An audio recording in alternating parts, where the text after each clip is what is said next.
All right, good morning, everybody. Here's two problems that are significant on circles when you're trying to work with lengths of an arc or the area of a sector, given some information. So some key parts. I know what a central angle is. That's what X is. That's what you're trying to find in this first one. Got a radius of 18, and then the length of this arc in green on the outside is 28 pi. Goal is to find the central angle given the length. Probably should start with the length formula. So the length formula, length of an arc is equal to the central angle over 360 times the circumference. You know the circumference is equal to pi times the diameter, or 2 pi r.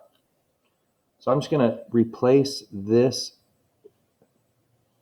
for the letter C because it is the circumference. So I have the length of the arc is equal to the central angle over 360 times pi times the diameter. Now I'm going to substitute what I know to be true. Since the radius is equal to 18, that means the diameter would be 36, twice that amount.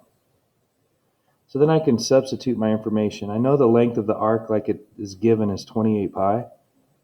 So I have 28 pi, or the length, is equal to the central angle in this problem, they say is x. Still over 360, that's a constant. Pi is a constant in the formula. And then the diameter is 36. So what happens here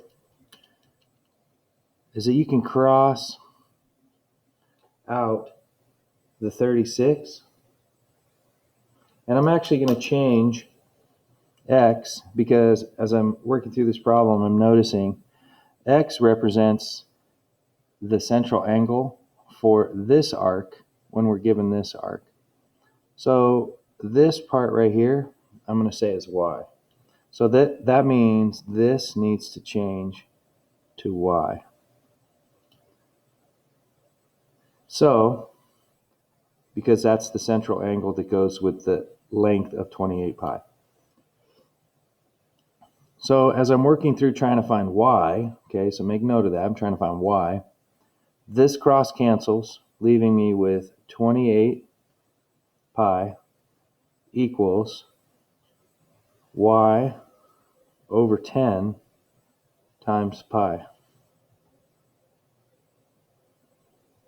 So then if I divide both sides by pi, I get 28 is equal to y over 10.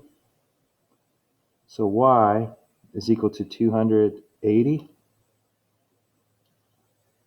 If I look at my drawing, bring this right up here, x plus y would be 360 degrees. X plus y, which is 280 degrees now, we found that, is equal to 360. Subtract 280 on both sides. Your x value is 80 degrees.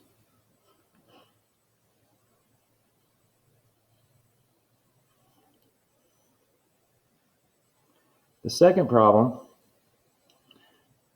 is you're given 240 degrees for this exterior angle, or excuse me, for this central angle for the major arc on this back side. You're given the length of an arc here that is 12 pi. You don't know what this angle is, but you can kind of figure out what it is because 240 plus something is 360. And you're trying to find x, which is the area of the sector. So start with what you have. You have the length of the arc, write the formula. Again, substitute length of the arc, central angle, 360 over pi times the diameter. Fill in your information. The length of the arc we're working with is 12 pi. The central angle now, be careful, like I did on the last problem, This is 120 degrees. 240 plus 120 make 360.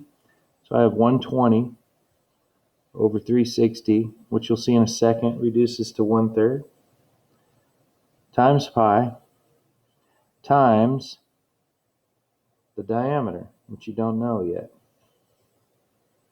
So if we can get the diameter, then we can get the radius, then we can get the sector. Because remember, the area of a sector is this formula. We're going to do, that's the second phase of the problem. So in order to get R, we need to know what D is. So when I reduce this, in one step, I'm going to divide both sides by pi. I'm going to reduce this fraction. So when I divide both sides by pi, it goes away. So it leaves me with 12. 120 over 360 reduces to 1/3. And then I'm left with the diameter, which is unknown. Multiply both sides by 3 over 1, or by the reciprocal. Okay, 36 is the diameter. Therefore, the radius is 18. Now I can use this radius right up here. So now I know that the R value is 18. And I know the central angle that I'm working with is 120. Now you just plug your information in, find the area of the sector. So 120 over 360, remember, we did, is 1/3, times pi, times the radius, which is 18, squared.